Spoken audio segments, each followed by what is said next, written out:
5 மாசம் கை குழந்தையிலேருந்து 6-7 வயசு குழந்தைங்க வரைக்கும் கையிலேயே பிடிச்சிக்கிட்டு லைனில் அதுவும் 6-7 மணி நேரம் அந்த வெயில் கூட பார்க்காம நின்றுட்டு இருக்காங்க ஒரு நேர்த்திக்கடனை முடிக்கிறதுக்காக. இன்னைக்கு நானும் அந்த கூட்டத்தில் தான் நின்றுட்டு இருக்கேன். அதாவது குழந்தை கிடைக்கிறதுக்கு லேட் ஆகிறவங்க வந்து குழந்தை வரம் கேட்டு வேண்டிக்கிறாங்க இந்த சாமி கிட்ட. இன்னைக்கு ஜம்முன்னு அந்த குழந்தை கையில் கிடைச்சோன்னே தூக்கிக்கிட்டு அந்த நேர்த்திக்கடனை நிறைவேற்ற வந்திருக்காங்க. இது வந்து நாகப்பட்டினத்தில் இருக்க நெல்லுக்கடை மாரியம்மன் கோயில். இந்த சித்திரை திருவிழாவில் ஒரு பகுதியாக இந்த செடில் உற்சவம் நடைபெறுது.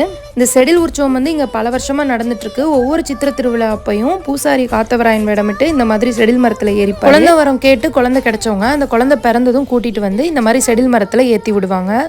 நல்ல ஏற்றமா இருக்க இந்த செடில் மரத்துல நம்ம குழந்தைய வாங்கிட்டு பூசாரி ஒரு ரவுண்டு சுத்தி அதுக்கப்புறம் குழந்தைய இறக்கி விட்டுருவோம். இந்த மாதிரி குழந்தைங்களை ஏத்தி இறக்குனா அவங்க எந்த நோய் நொடியும் இல்லாம வளர்றாங்கன்றதும் ஐதீகமா இருக்கு. நாங்க போன வருஷமே இந்த திருவிழா அப்போ இங்க இருந்தோம்.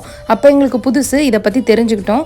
இந்த வருஷமும் நாங்க இங்க இருக்க வாய்ப்பு கிடைச்சது. அதனால நாங்க ஸ்ரீஜித்தையும் ஏத்தி இறக்கிட்டோம். இது மட்டும் இல்லாம ஊர் முழுக்க அன்னதானம், தேரோட்டம், பால் காவடி, பன்னீர் காவடின்னு அவ்வளோ கூட்டம் சூப்பரா இருந்தது.